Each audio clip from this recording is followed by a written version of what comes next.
Greetings from Washington, ladies and gentlemen. Once again, I wish I could be with you in person. But we've been busy all this past week filming scenes here at the FBI headquarters. Meanwhile, I know you're in capable hands with the cast of tonight's great screenplay, Miracle on 34th Street, from my home studio, 20th Century Fox. We're particularly gratified to have the original stars of the picture, Maureen O'Hara, John Payne, Edmund Gwenn, and Natalie Wood. Miracle on 34th Street takes up a question as old as the spirit of Christmas itself. Is there a Santa Claus?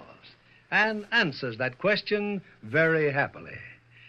This Christmas week, when most of us think of Lux Flakes as a friendly gift, I'm in the position of thanking Lux Flakes for a friendly gift. The opportunity to be with you at this Christmas presentation through the magic medium of radio. But I imagine many of you housewives feel grateful also, if for different reasons. Lux Flakes, I'm sure, hold out to you the gift of greater leisure, longer life for your precious fabrics, added sparkle to your silverware and dishes. And here's another present to you from Lux, as our curtain rises on Act One of Miracle on 34th Street, starring Maureen O'Hara as Doris Walker, John Payne as Fred Gailey, Edmund Gwenn as Kris Kringle, and Natalie Wood as Susan Walker.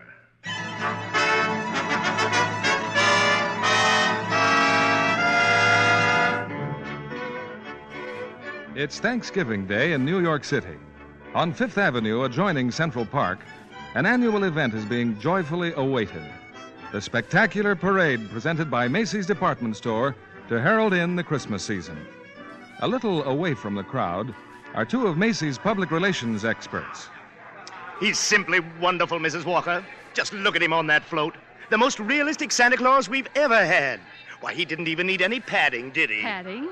Well, didn't you notice his tummy? So round, so firm, so fully packed. Well, now that everything's under control, where on earth did you find him? I don't know. I just turned around and there he was. And to think that the man whose place he took was intoxicated. With a breath that would knock over a reindeer. Oh, what if Mr. Macy had seen him? What if Mr. Gimble had seen him? Competition between our stores is tough enough as it is. Well, the parade's starting. Let's stand at the curb. Not I, Mr. Shellhammer. I'm going home and relax. Anyway, I can see it from there. I live just around the corner. Oh, so you do. Well, see you tomorrow, Mrs. Walker. And congratulations on finding the best Santa Claus in Macy's history.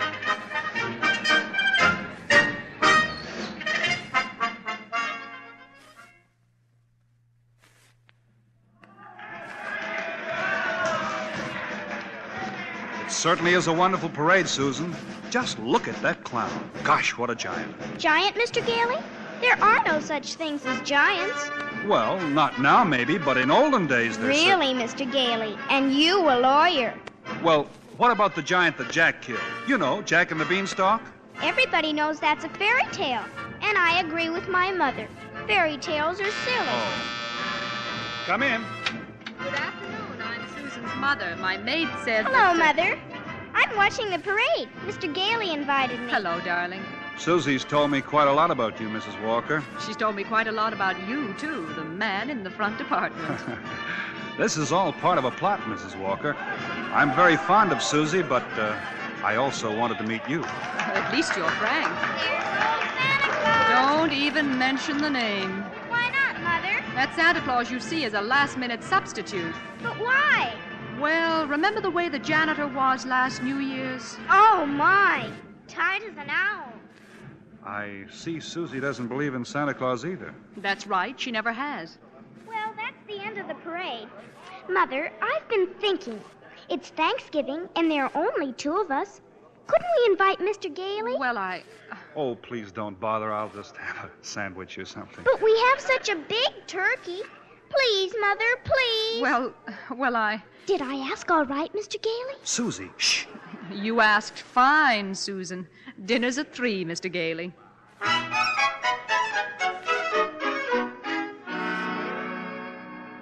Hello, Mrs. Walker? Yes, Mr. Shellhammer? Your maid said you were at Thanksgiving dinner, but I just had to tell you, your Santa Claus was stupendous. Well, thank you. Mr. Macy himself wants him to be our toy department Santa Claus. Fine. Can you hire him? Well, I already have. Oh, he's a born salesman. I just feel it. Good. We'll talk about it in the morning. Thanks for calling, Mr. Shellhammer.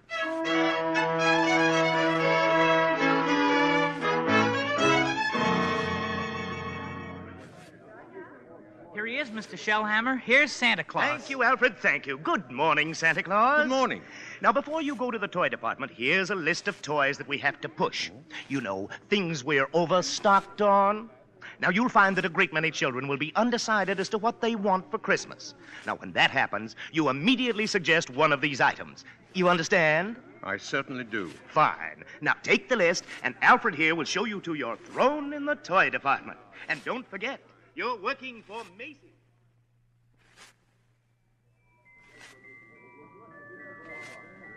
Are you really Santa Claus? Why, of course I am.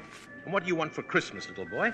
I want a fire engine with a real hose that squirts real wet water, and I won't do it in the house. I'll only do it in the backyard. I promise. And I promise you'll get your fire engine. You see, Mama? I told you he'd get me one. That's fine. That's just dandy. You wait here, Mortimer. Mama wants to thank Santa Claus, too. Yes, madam? Say, what's the matter with you? Now. What's the trouble? I told you before, didn't I? The kid wants a fire engine, but there isn't one to be had anywhere in town. Macy's ain't got any. Gimbel's ain't got any. Nobody's got any. My feet are killing me, and you say, okay, he gets the fire engine. Yeah, but you can get those fire engines at Schoenfeld's on Lexington Avenue.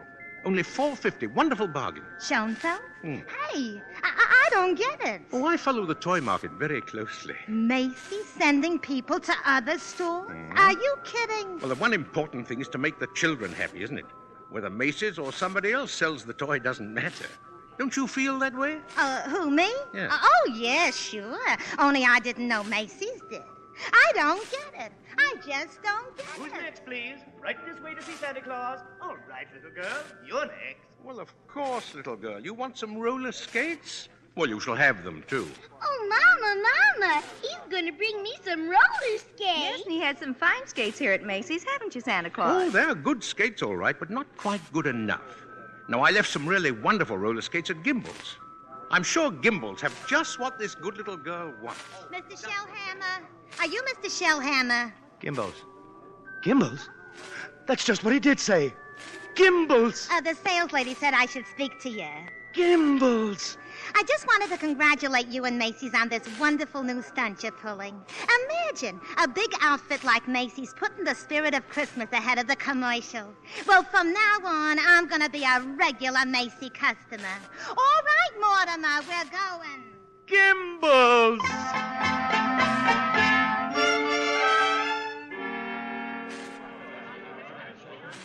There's the toy department over there, Mr. Gailey. You certainly know all about Macy's store, don't you, Susie?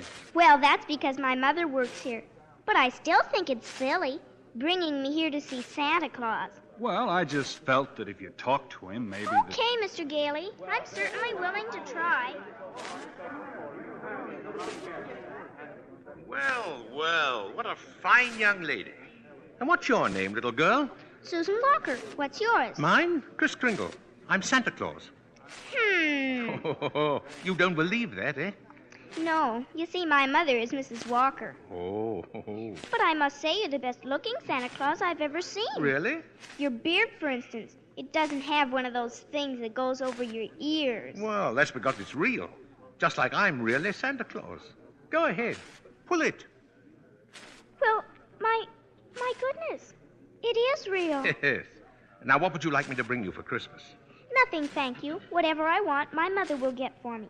If it's sensible and doesn't cost too much, of course. That's quite right, Susan. Oh, hello, Mother. Hello, Mr. Gailey. How are you? The explanation for this is all very simple. Your maid's mother sprained her ankle. She had to go home. She asked me to bring Susie down to you. And as long as we were here, I figured we might as well say hello to Santa Claus. He has real whiskers, Mother. Susan, would you mind standing over there a minute? If you want me to. I shouldn't have brought Susan to see Santa, is that it? Oh, now you're making me feel completely heartless. I'm sorry. Don't you see, I tell Susan that Santa Claus is a myth, and you show her a very convincing old man with real whiskers. Whom is she to believe? Yeah, that's right, isn't it? When Susan was a baby, her father and I were divorced. Ever since then, I've protected my child by teaching her realities. If you don't believe in fairy tales and fantasy, you can never be hurt or disillusioned. We were talking about Susie, Mrs. Walker. And I must ask you to let me raise her as I see fit. All right, dear, we'll run along to my office now.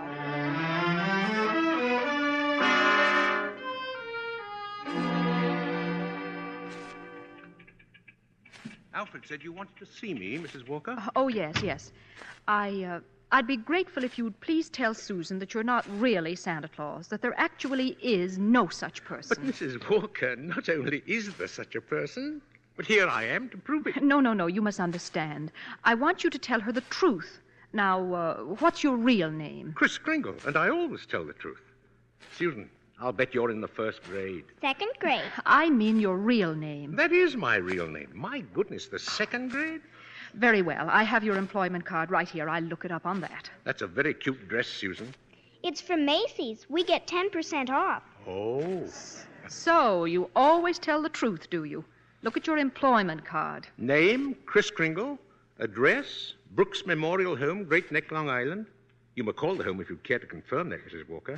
It's a home for elderly gentlemen. Would you also like me to confirm this? What's that? Date of birth. As old as my tongue and a little bit older than my teeth. Place of birth, North Pole. Now, really. Why, I believe you doubt me, Mrs. Walker. And this tops everything.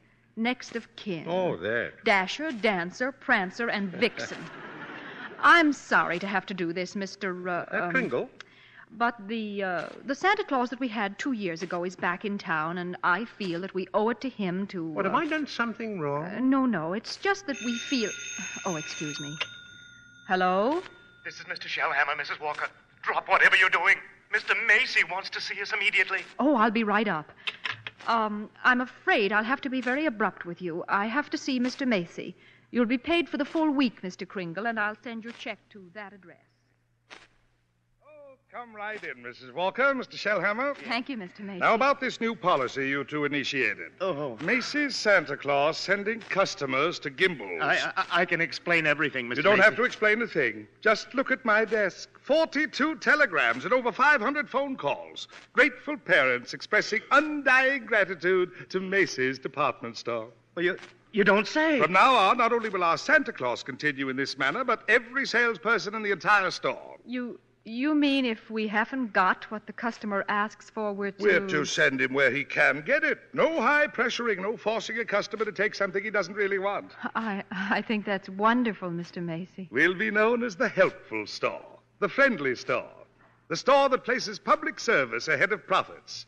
And consequently, we'll make more profits than ever. As for you, Mrs. Walker, Mr. Shellhammer, you'll find a more practical expression of my gratitude in your Christmas envelopes. Oh, thank you. And tell that wonderful Santa Claus I won't forget him either. Matter of fact, I'll tell him myself in the morning. Yes, indeed, Mr. Macy. Good night. Good night, Mr. Macy. And thank you again, sir. Imagine a bonus. Yes. Well, what's the matter with you? Mr. Shellhammer, I just fired him. Who? Santa Claus. Oh, no. No, you couldn't have. But I did. He's crazy, Mr. Shellhammer. He really thinks he is Santa Claus. I don't care if he thinks he's the Easter Bunny. Find him. Oh, no.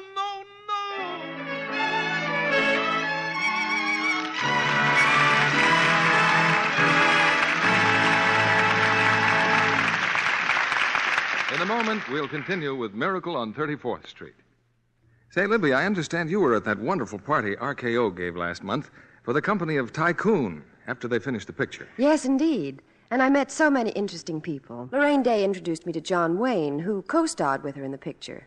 He was telling me what marvelous Technicolor shots they got on location in the Sierras. Anybody else I know there? Well, Rosalind Russell made quite a stir when she dropped in with RKO's 2 British stars, Michael Redgrave and Leo Genn. Rosalind looking, as usual, like one of the 10 best-dressed women in America? Well, like the best-dressed belle of 1865 this time. Because the 3 of them came right from the set of Morning Becomes Electra. Rosalind was still wearing her hoop skirts and poke bonnet. She has a very exacting role in that picture. In more ways than one. Her stockings took more punishment than any other part of her costume. Because the sound stage for the mansion set has real sod on it that was watered several times a day. Rosalind changed her shoes and stockings constantly because of the dampness, so her maid had 5 or 6 pairs to Lux every night. You did say Lux. Well, naturally. Stars as well as the Hollywood studios know how important Lux Flakes are in making stockings last longer. We do know that's true from those famous strain tests made by an impartial laboratory. When they washed stockings with a strong soap or rubbed them with cake soap, pop went runs in a surprisingly short time. But the very same kinds of stockings, washed with Lux Flakes, lasted twice as long. That was true of nylon, silk, rayon, and cotton alike. That's a good tip for girls who get some of the new smoky-toned nylons for Christmas. They can make them last much longer, keep the colors lovely longer, if they Lux them regularly. Lux helps stockings last twice as long. So, with gentle Lux care, you can get the wear of an extra pair from every pair of stockings. We continue with Act Two of Miracle on 34th Street, starring Maureen O'Hara as Doris Walker, John Payne as Fred Gailey, Edmund Gwenn as Kris Kringle, and Natalie Wood as Susan.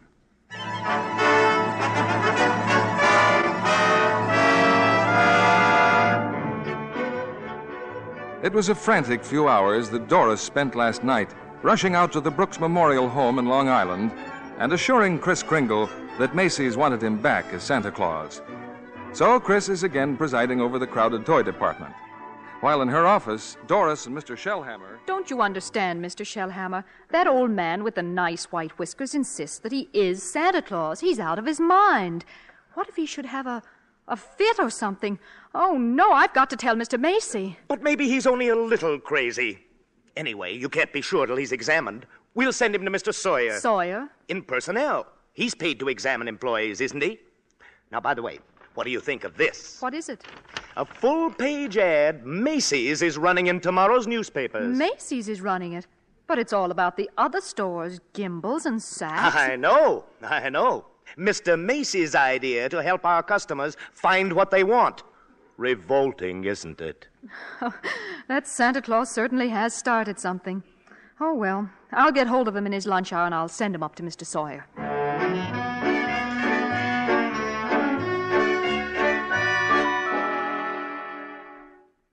Changed my clothes, Mr. Sawyer, and came right up. Oh, then that's your own beard, huh? Oh, yes. Interesting complex in back of that.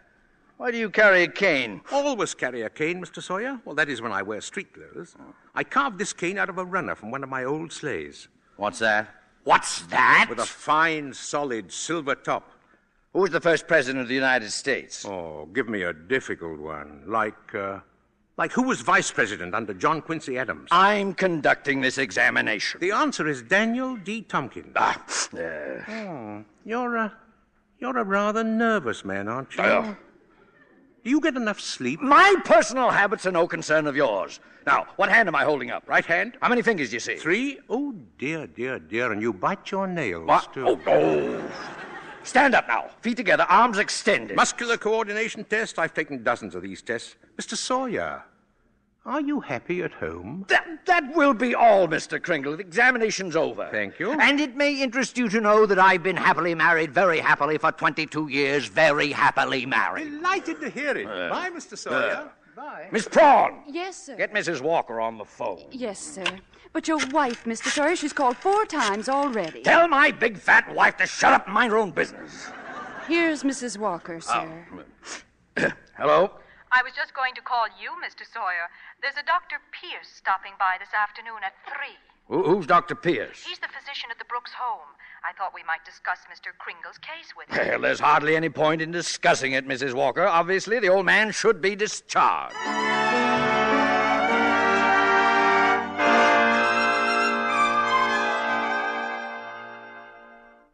So, Dr. Pierce, Kringle should be dismissed immediately and sent to a mental institution. Oh, now, just a moment. But he's deluded, saying that he's Santa Claus. Well, it's a delusion for good.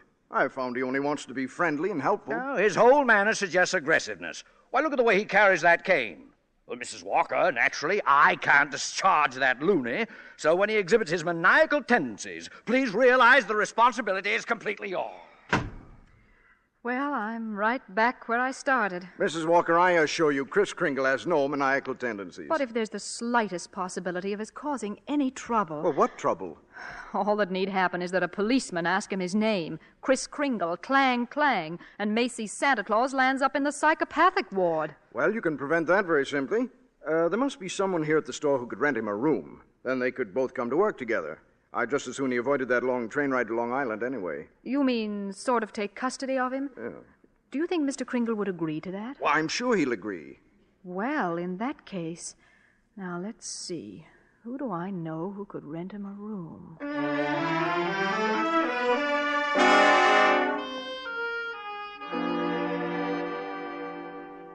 I'm glad you're going to have dinner with us, Mr. Kringle. Oh, thank you, Susan. I'm also very glad you're going to live next door with Mr. Gailey. Oh, why? Because you're nice to talk to. Oh, what a fine young man that Mr. Gailey is, eh? Just think, allowing me to share his apartment, a mere stranger. Confidentially, he did it because Mother hinted to him. Oh, well, anyway, I'm very grateful. Shall I tell you what I did in school today? Yeah, by all means. Any games? Yes, and a very silly game, too. They played zoo, and each child was supposed to be an animal. But, Susie, they were just pretending. Well, that's what makes the game so silly. Well, of course, in order to play games, you need imagination. Oh, that's when you see things, but they're not really there. Oh, yeah. Yeah, but you know, to me, imagination is a place all by itself. Now, you've heard of the French nation, the British nation. Well, this is the imagination. A very interesting place, too. Now, how would you like to be able to make snowballs in the summertime, eh? Or be the Statue of Liberty in the morning, and in the afternoon, fly south with a flock of geese? Oh, I'm quite sure I'd like it, but... Oh, it's very simple. Now, look here, anyway, the next time they play zoo, you can be a monkey. But I don't know how to be a monkey. Don't you? Here, I'll show you. Now, first you bend over a little, like this, see? Now, let your arms hang loose, eh?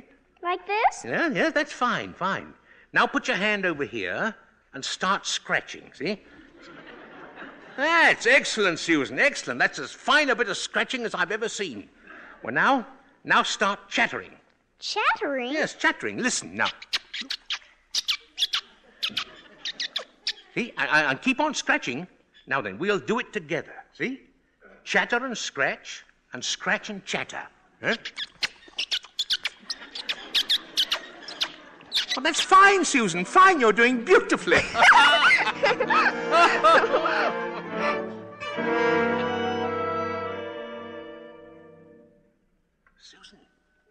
Susan, you still awake? Yes. I've just come in to say good night. Susan, about Christmas. There must be something you'd like for Christmas. Well, I've certainly thought about something, Mr. Kringle. Have? What is it, eh? Tell me. It's right here on the night table. Oh? See, I tore this page out of a magazine. It's a picture of a house.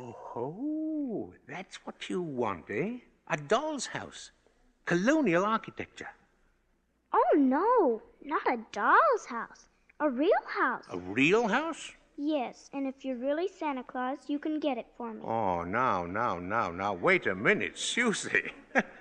What could you possibly do with a big house? Live in it with my mother. And I want a great big backyard with a great big tree to put a swing on, and a garden, and a... Oh, well, why even discuss it? Susie, could I keep this picture just in case?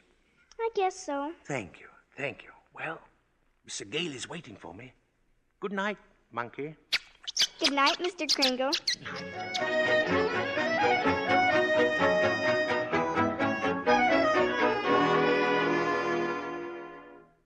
Take whichever bed you want, Mr. Kringle. Oh, you're very kind, really. Tell me, Mr. Gailey, just what do you do for a living?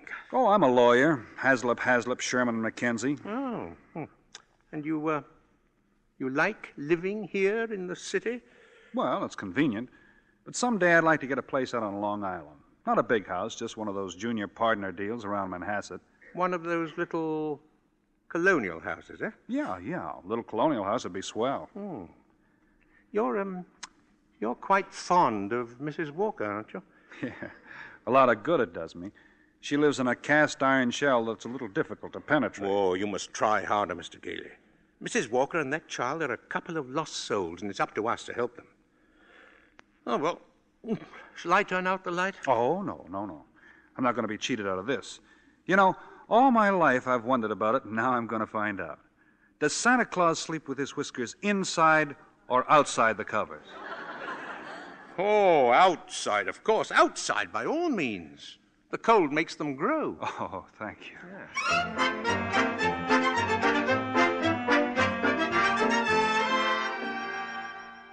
Oh, come in, Mrs. Walker. Come in. Thank you, Mr. Macy. I've just heard something very exciting. You have? Well, let me tell you something very exciting.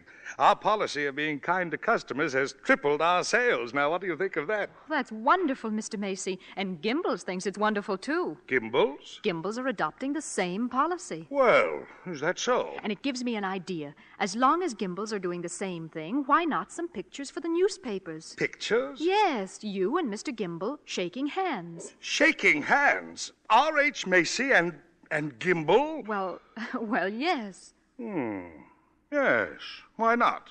With Santa Claus, it's a great idea, Mrs. Walker. Macy and Gimbel, shaking hands.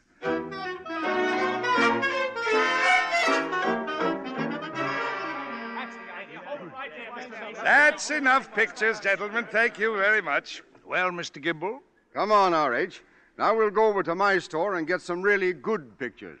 Just a minute. I have something here for Santa Claus. Here you are, Mr. Kringle, a check in appreciation of all you've done. Macy, why, that's most kind of you. I didn't think you were that generous, R.H. Well, that's quite a check. What are you going to do with it, Mr. Kringle? Well, I have a friend, Dr. Pierce. He needs a new X-ray machine. Buy the machine through the store. 10% discount. Nonsense. Come over to Gimbel's and we'll furnish it at cost. Keep it up, gentlemen. Keep it up. At this rate, my friend will have a whole new hospital. Keep it up.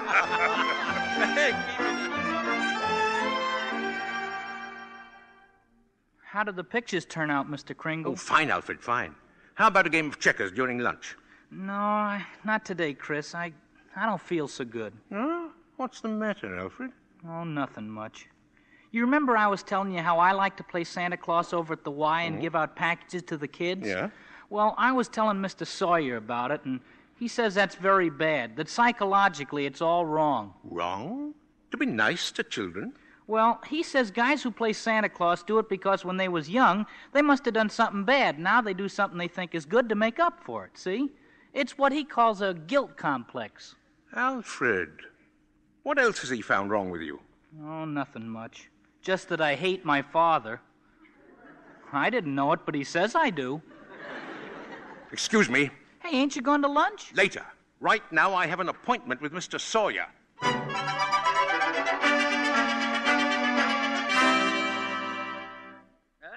What do you mean breaking into my office like this? Are you a licensed psychiatrist? What business is it of yours? I have great respect for psychiatry and great contempt for meddling amateurs who go around practicing it. Shut up! You ought to be horsewhipped. Taking a boy like Alfred and filling him up with complices and phobias and... I think I'm better equipped to judge that than you. Just because Alfred wants to be kind to children, you tell him he has a guilt complex. Having the same delusion you couldn't possibly understand. And don't you wave that cane at me. Either you stop analyzing Alfred or I'll go straight to Mr. Macy and tell him what a contemptible fraud you are. Get out of here. Get out of here before I have you thrown out. There's only one way to handle a man like you. Well, maybe this'll knock some sense into you. Oh, help! Oh, my head, oh! Oh. Good day, Mr. Sawyer. Oh, Miss Prawn! Get me the police, get me Mrs. Walker, get me the psychopathic ward at Bellevue Hospital!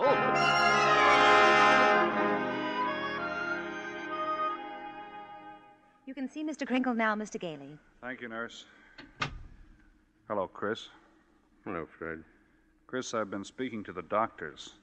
They said they've given you some tests. Yeah, same old tests. Except this time you failed to pass them. Kris, you deliberately failed them. Why? Because I had great hopes, Fred. I had a feeling Mrs. Walker was beginning to believe in me. Now I discover she was only humoring me all the time. But this wasn't Doris's idea at all. Mr. Sawyer had you sent here before she even knew about it. But why didn't she come to me and explain things?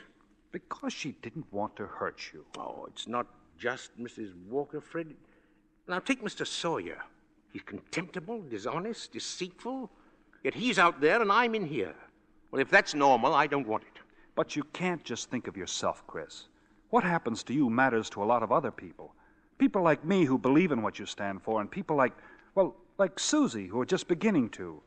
Kris, you're letting us down. No, maybe you're right, Fred. You... Of course you're right. I ought to be ashamed of myself. Let's get out of here. Now, wait a minute. You flunked your mental examination, but good. Oh, yes. Yes, so I did. Here, well, you're a lawyer. You fix it. Hey, now, look, I won't let you down, and you won't let me down. Kris, take it easy, will you? Look, there'll have to be a hearing. If you're going to be committed, it's got to go before a judge. Well? Well, if I can do anything at all, it'll have to be in that courtroom. Now, sit tight, Kris. I'll get an idea. I'll have to get an idea.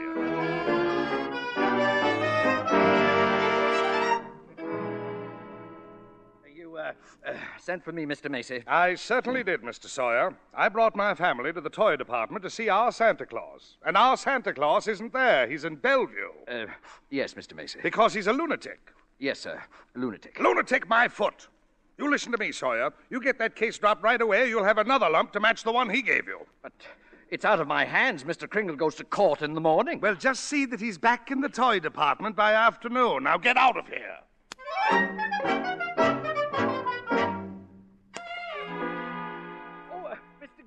Mr. Gailey. Yes? I've been looking all over for you. I'm Mr. Sawyer. Oh, so you're Sawyer. Yes.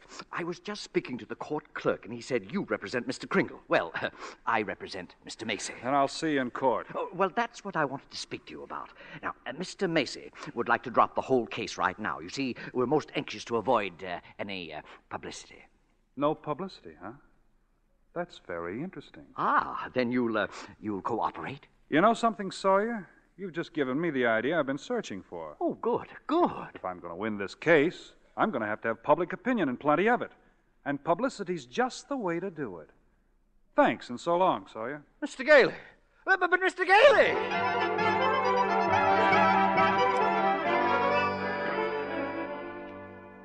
Look at these newspapers, Kris. Here, Evening Dispatch. Doctors doubt sanity of Santa who launched Goodwill campaign. Oh, my. Daily Bulletin. Macy's Santa Claus to have lunacy hearing. What's this one? New York Star. Is Kris Kringle crazy? Court case coming? Kiddies cry calamity? You've driven the United Nations clear back to page 5. Get a good night's sleep, Kris. We go before Judge Harper at 10 tomorrow morning. Okay.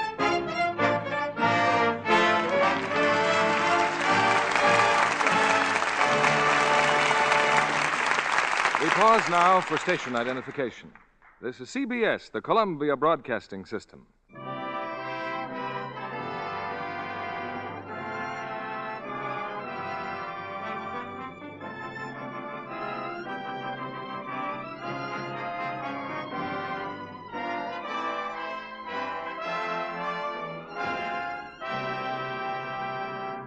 We'll return with Miracle on 34th Street in a moment. If it's possible to be born an actress, our guest tonight was. For Barbara Beebe Lyon is the daughter of two famous parents, Beebe Daniels and Ben Lyon, the well-known screen stars who are now on the executive end of motion pictures. You know, Barbara, you resemble your mother very much. Thank you, Mr. Kennedy. That's a great compliment. But I know I'll have to work hard and make a place for myself. Right now I'm studying dramatics. And visiting the studios to study techniques? That's right. I spent a lot of time at 20th Century Fox, watching them make Gentleman's Agreement. Dorothy McGuire is so natural. She's marvelous. And Gregory Peck turns in one of his finest performances in that story of present-day intolerance. Yes, and I was interested in Celeste Holm, too, because she plays her first straight dramatic role in Gentleman's Agreement. Afterwards, she asked me to tea in her dressing room. But an uninvited guest almost spoilt the party. Who was that? Gregory's dog, Perry. He's such a pet. He thought he was invited, too, and in his enthusiasm bumped Celeste's elbow, and she spilled cream over her lovely negligee. But, and this is why I'm telling you the story, Mr. Kennedy, Celeste wasn't a bit disturbed. She just handed the robe to her maid and told her to Lux it right away. She couldn't give it safer treatment. Studio wardrobe departments specify Lux Care for everything safe in water alone. So do Mother and I. Since she's been back from England, where Mother and Dad spent the war years, we've been splurging on lingerie. But it really doesn't seem extravagant because nice things last so long with Lux Care. Lux Care actually does keep underthings lovely 3 times as long. So any girl who gives her underthings Lux Care can have 3 times as many without spending a bit more. Instead of just replacing underthings that have grown faded and old-looking from wrong washing, she can buy extra new ones, soon have 3 times as many, because they stay lovely 3 times as long. Thank you for coming tonight, Barbara Lyon. Now, here's Act 3 of Miracle on 34th Street, starring Maureen Hera as Doris Walker, John Payne as Fred Gailey, Edmund Gwenn as Chris, and Natalie Wood as Susan.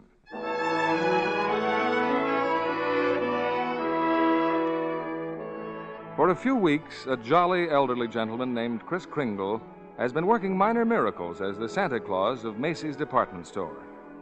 But now his sanity has been seriously questioned. And in a crowded courtroom, Judge Harper listens patiently as the assistant district attorney summons Kris to the witness stand. Now, this is not a trial, Mr. Kringle. It's just a hearing, so you don't have to answer any questions. Now then, where do you live, please? Well, it seems to me that's what this hearing will decide, won't it? Mr. Kringle, do you believe that you are Santa Claus? Of course I do. That's all, Your Honor. The state rests its case. Well, Mr. Gailey? Your Honor, Mr. Mara contends my client is not sane because he believes he is Santa Claus. An entirely logical conclusion. Anyone who thinks he's Santa Claus is crazy. Your Honor, you believe yourself to be Judge Harper, yet no one questions your sanity because you are Judge Harper, do they? Mr. Kringle is the subject of this sanity hearing, not I. Very well, Your Honor. But I intend to prove that Mr. Kringle is Santa Claus. Mr. Mara, I thought you said this was a cut-and-dried sanity hearing. I thought it was, Your Honor. In the view of Mr. Gailey's statement, I'll have to review the entire background of this case. Court's adjourned till tomorrow morning.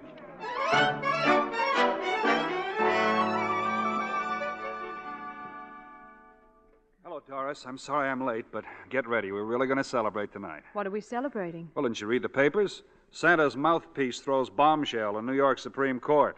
Fred, you're not really serious about this. You can't possibly prove that Chris is Santa Claus. Well, you saw Mr. Macy and Mr. Gimble shake hands. That wasn't possible either. And what does your firm have to say about it? Hayslip and McKenzie and the rest of them. That I've jeopardized their prestige, and either I drop this impossible case or they'll drop me. You see? So I beat them to it. I quit. Fred, you threw away your career because of a sentimental whim? Well, I'll open my own office. And what kind of clients will you get? Oh, probably a lot of people like Chris who are being pushed around. You know, that's the only fun in law anyway. Doris, look, don't you have any faith at all in me? Oh, it's not a question of faith. It's common sense. But faith is believing in things when common sense tells you not to. It's not just Chris that's on trial. It's everything he stands for. Human kindness and love. Fred, listen. We've seen a lot of each other the last couple of weeks. I've become very fond of you. We've talked about some wonderful plans, haven't we? And then you do this. You go on an idealistic binge, throw away your security, and you expect me to be happy about it. And I expect too much. Is that it? Well, that's that, I guess.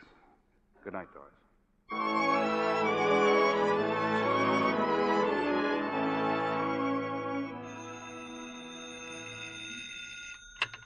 Hello. Yes, this is Mr. Mara. Well, can't it wait till tomorrow? I'm eating Who's been subpoenaed? Well, how do you think I feel about it? I'll see you tomorrow. Who's that, dear? R.H. Macy's been subpoenaed. Oh, my. Oh, those reporters. They make me look like a sadistic monster who likes nothing better than to drown pussycats and tear wings off of butterflies. Quiet, dear, quiet. Tommy's still awake. Oh, yeah.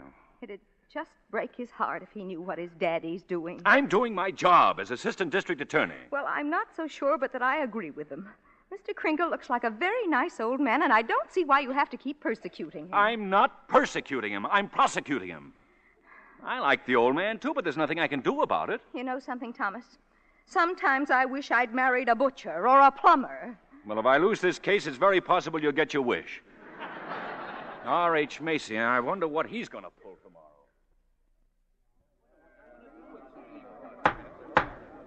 Proceed with the witness, Mr. Gailey. Now then, Mr. Macy, if you recognize the defendant, please tell us who he is. Kris Kringle, of course. Do you believe him to be of sound mind? Sound mind? I wish I had a dozen like him. Mr. Macy, you're under oath. Do you believe that man is Santa Claus? Well, now, that's rather delicate. Careful, R.H. Just think of those headlines tomorrow. Macy admits his Santa Claus is fraud. You keep out of this, Gimble. What did you say? Nothing, Mr. Mara. Well, I wish you would. Is that man Santa Claus? Yes. In my opinion, he most certainly is. Your Honor, there is no such person as Santa Claus, and everybody knows it. Can you prove there isn't any? I won't even try. I'll not waste the court's time with such childish nonsense. Your Honor, the prosecution requests an immediate ruling from this court. Is there or is there not a Santa Claus? Well, now, the court will take a short recess to consider the question.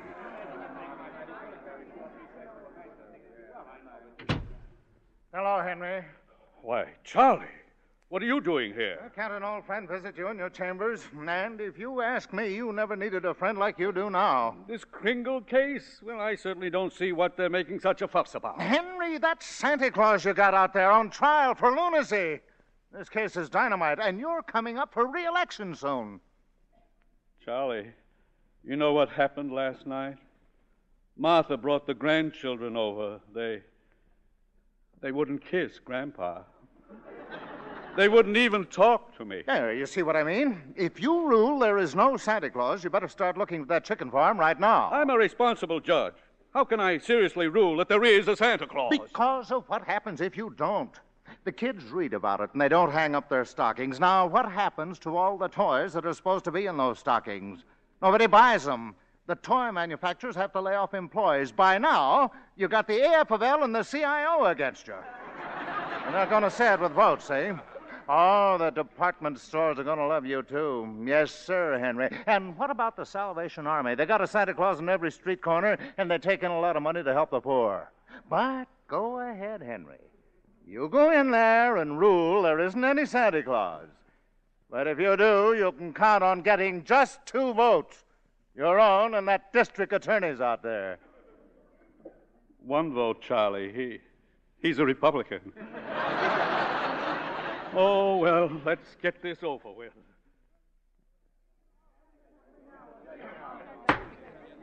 The question of Santa Claus seems to be largely a matter of opinion. The tradition of American justice demands a broad and unprejudiced view of such a controversial matter. But, Your Honor... This court, therefore, intends to keep its mind open. We shall ask for evidence on either side. But the burden of proof clearly rests with my opponent.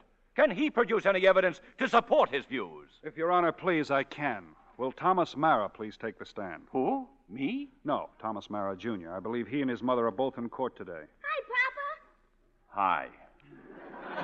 Tommy, do you believe in Santa Claus? I sure do. He gave me a brand new sled last year. And what does Santa Claus look like, Tommy? Well, there he is, sitting right over there. Your Honor, Overruled! Tell me, Tommy, why are you so sure there's a Santa Claus? Because my Papa told me so. Didn't you, Papa? Thank you, Tommy. You can go back to your mother now. See you later, Papa. You certainly will. Your Honor! Don't forget, Santa Claus. This year I want a football helmet. Now, don't worry, Tommy. You'll get it. Mr. Kringle, if you don't mind. I'm sorry, sir. Your Honor, the state of New York concedes the existence of a Santa Claus.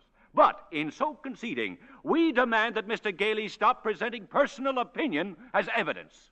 I insist he submit authoritative proof that Mr. Kringle here is the one and only Santa Claus. Well, Mr. Gailey, are you prepared to show that Mr. Kringle is Santa Claus on the basis of unprejudiced authority? Well, no, not now. I need a little time. Why not now? Tomorrow, Your Honor. Very well. Court's adjourned till tomorrow morning. Phew.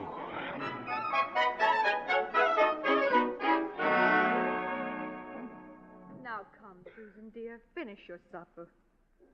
But I can't, Mother. All those things they're saying in the newspapers about Mr. Kringle and Mr. Gailey. Susan, they're having this trial because he says he's Santa Claus. But he's so kind and nice and jolly. He's not like anyone else I know. He must be Santa. You know something? I think perhaps you're right. Is Mr. Kringle sad now, Mother? I'm afraid he must be. Then I'll write him a letter. Maybe that'll make him feel better. I'll cheer him up and I'll tell him I believe him.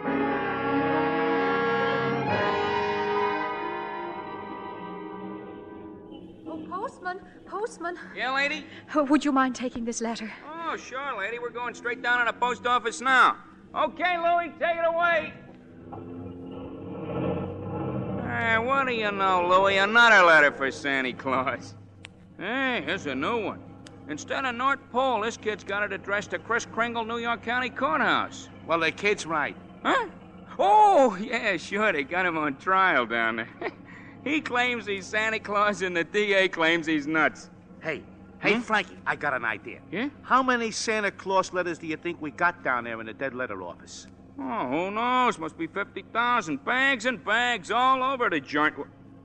You mean? But, Frankie, why not? Wouldn't it be nice to get rid of them all? Wouldn't it? Boy, oh boy. Look, Louie, soon as we get to the post office, we go see the supervisor. You know something? I bet we both get promoted.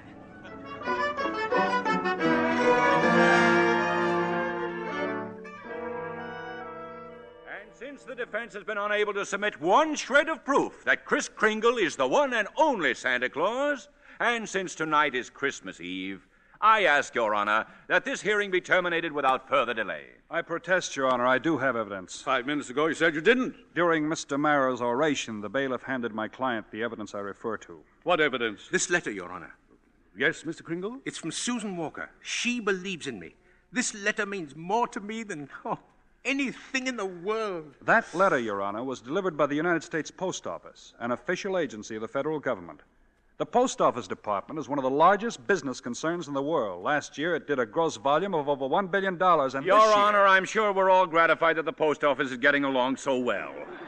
But what bearing has it on the sanity of that man? My point is that the Post Office Department is a model of efficiency. Furthermore, the laws of this country make it a criminal offense to willfully misdirect mail or intentionally deliver it to the wrong party. The state of New York is second to none in its admiration of the Post Office Department. We're very happy to concede Mr. Gailey's claims. For the record, Mr. Marrow? For the record. Anything to get on with this case. Thank you.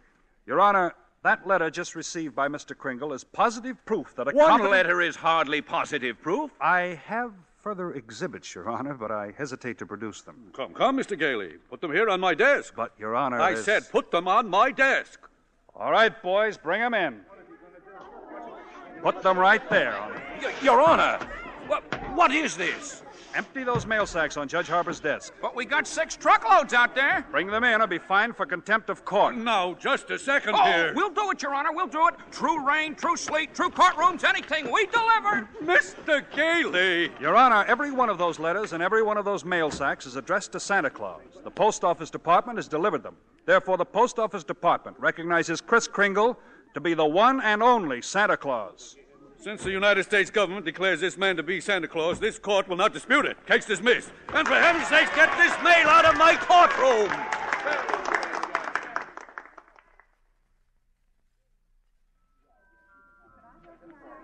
So as soon as I got out of court, I came straight to Macy's to see you, Doris. Oh, Kris, I'm so glad you won. Well, we are having a big Christmas party at the Brooks home tomorrow morning. I'd like so much to see you and Susie there. We'll be there, Kris. Oh, couldn't you just come home now and have dinner with us? Now? Tonight? Me? My goodness, Doris, it's Christmas Eve. Oh.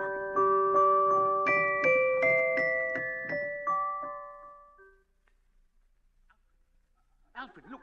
Look who came all the way out here to the home just for our Christmas party. Kris, it's Mr. Macy. Mr. Gimble, too. Oh, excuse me, Alfred. Mrs. Walker and Susie have to leave now, and I don't want to go without my shoes. But, Susie, darling, you got so many presents. That's the one I wanted. That's the one Mr. Kringle was going to get for me. Well, what was it? It doesn't matter. I knew I wouldn't get it, but I thought he'd at least tell me why. Susie, I'm sorry, Susie. I tried my best, You but couldn't get it because you're not Santa Claus. Susan! Just a nice old man, like Mother said. But I was wrong when I told you that. You must believe in Mr. Kringle and keep right on doing it. You must have faith in him. But that doesn't make sense, Mother. Faith is believing in things when common sense tells you not to. Huh? I mean, just because things don't turn out the way you want them to the first time, you've still got to believe in people. I found that Hello, out. Doris. Oh, Fred. Mr. Gailey! Oh, Mr. Gailey! Merry Christmas, Susie. Gosh, you just got here and we're just ready to leave. Oh, I've been here, and if you're ready to leave, I'll drive you home. Well, before you go, here's a map I've made for you. Now, you'll miss a lot of traffic. About 4 miles south, you will see Ashley Avenue. That's the street you want. Ashley Avenue. Thanks, Chris. And a Merry Christmas to you. Merry Christmas to you, Fred. And to you, my dear. And to you, Susie. I believe, Mr. Kringle. I do. It's silly, I suppose. But I believe.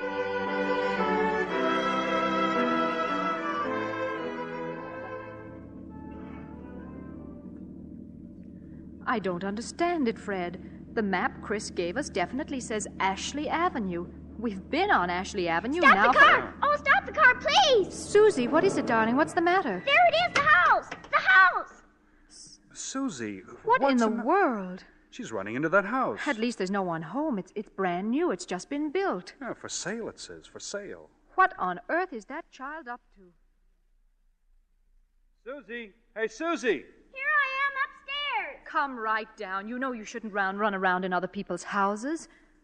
That's strange. Yeah, I'll say. No, I mean this house. I've seen this house somewhere. I know I have. Maybe in a magazine Mother, or... it's our house. It's the one I asked him for, Mr. Kringle. Mr. Kringle? I know it is. Oh, you were right, Mommy. You were right. Susie. Mommy told me if things didn't turn out just the way you wanted them to at first, you've still got to believe. And I kept believing, and you were right, Mommy. Mr. Kringle is Santa Claus. Now where are you going? In back to see if there's a swing. Oh, there is one. There is one. You told her that about believing? Well, you told me, Fred. Sign outside. For sale, huh? Well, we can't let her down, can we? I never really doubted you. It was just my silly common sense. It even makes sense to believe in me now. I must be a pretty good lawyer. I'd take a little old man and legally prove to the world that he's Santa Claus. Now, you know that couldn't... Fred. What's the matter? There in the corner by the fireplace. Oh, no. No. It can't be. It couldn't. A cane. Chris's cane. Why, there couldn't be 2 canes like that anywhere in the world. Silver handle and all. Hey, you know something? Maybe I didn't do such a wonderful thing after all.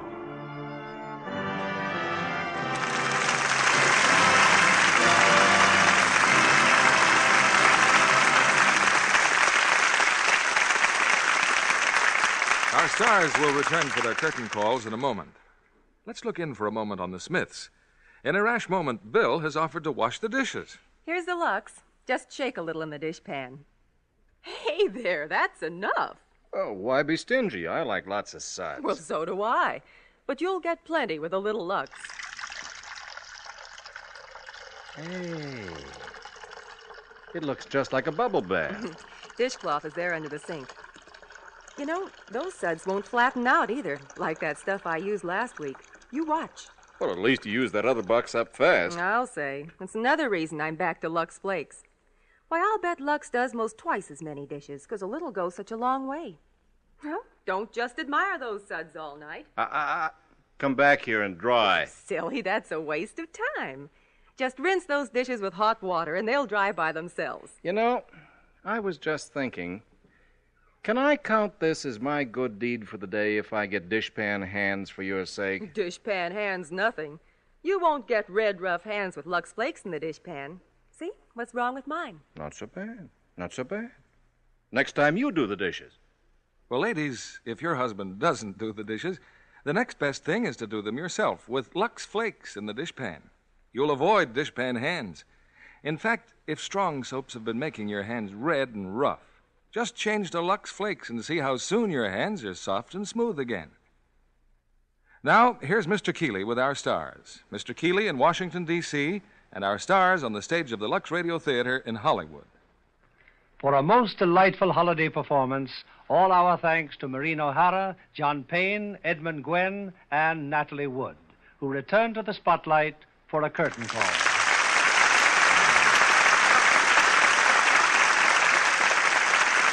From Washington to Hollywood and points between, you've helped to put us in the mood for Christmas. Thanks, Bill. But we missed you at tonight's performance. As I miss being there, believe me. But here in Washington, Edmund Gwenn sounded just as convincing as Santa Claus as he must have on your stage in Hollywood. Well, Bill, I wonder how many people knew that Teddy Gwenn really was Macy's Santa Claus in their holiday parade. Is that right, Mr. Gwenn? Yes, that's right, Natalie. In fact, I've been Santa Claus so much I'm beginning to really believe in myself. I don't wonder, Teddy. I'm certainly going to leave the latchkey in the mailbox for you Christmas Eve. No, just put a windsock in the chimney, Bill. You really plan to make the rounds on Christmas Eve, eh, Teddy? Well, you can't let millions of children down. You know, Mr. Gwenn, you sound as if you did believe in Santa Claus. And he's right, too. Didn't I just prove it? Well, why don't we leave it to the Lux Radio Theater audience? Yes. How about it, folks? Do you believe in Santa Claus? Well, that's ought to reassure the children in the audience tonight. Tell us, Bill, how's the picture going down in Washington? Splendidly. In fact, if all's well, I'm happy to say I'll be back for our big New Year's show next Monday night. Something special, Mr. Keeley? Very special, Natalie. A musical hit to warm the hearts of every member of the family. Well, let's hear what gives, Bill. Sounds exciting. Exciting it is. A play and cast that's topped our list of listeners' requests.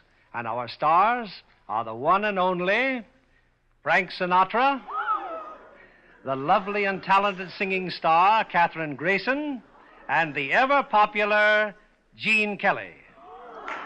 In Metro-Goldwyn-Mayer's great hit, Anchors Aweigh. I hope you have Frank singing the wonderful tunes from that picture, Bill. Yes, indeed. And Katherine and Gene, too. Sounds like a great way to finish out the old year, Bill. Congratulations. Good night. Good night. Good night, and Merry Christmas to all four of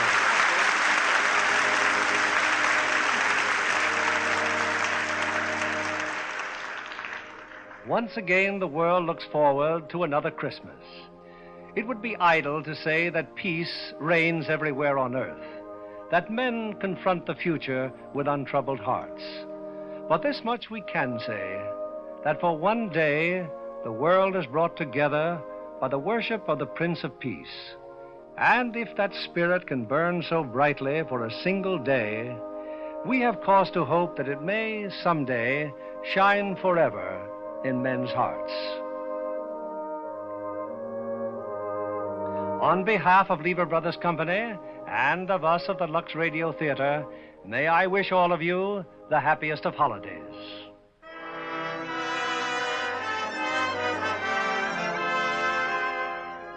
We invite you all to join us again next Monday evening when the Lux Radio Theater presents Frank Sinatra, Katherine Grayson, and Gene Kelly in Anchors Aweigh. This is William Keeley saying good night and Merry Christmas.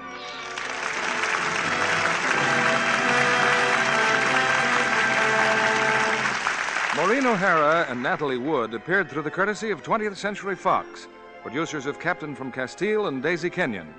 Edmund Gwenn appeared by arrangement with Metro-Goldwyn-Mayer, producers of Cass Timberlane, starring Spencer Tracy and Lana Turner. Heard in our cast tonight were Joseph Kearns as Sawyer, Alan Reed as Macy, Bill Johnstone as Mara, and Herbert Butterfield as Judge Harper. Our music was directed by Louis Silvers. And this is your announcer, John Milton Kennedy, reminding you to join us again next Monday night to hear Anchors Aweigh with Frank Sinatra, Katherine Grayson, and Gene Kelly. Pepsodent won by 3-1. Yes, in a recent survey, families throughout America compared new Pepsodent toothpaste with the brands they'd been using at home. By an overwhelming average of 3-1, they preferred new Pepsodent with Irium over any other brand they tried. They said new Pepsodent toothpaste tastes better, makes breath cleaner, makes teeth brighter. Yes, with families who made comparison tests, Pepsodent won by 3-1. Be sure to listen next Monday night to the Lux Radio Theater presentation of Anchors Aweigh with Frank Sinatra, Katherine Grayson, and Gene Kelly. Stay tuned for My Friend Irma, which follows immediately over most of these stations. This is CBS, the Columbia Broadcasting System.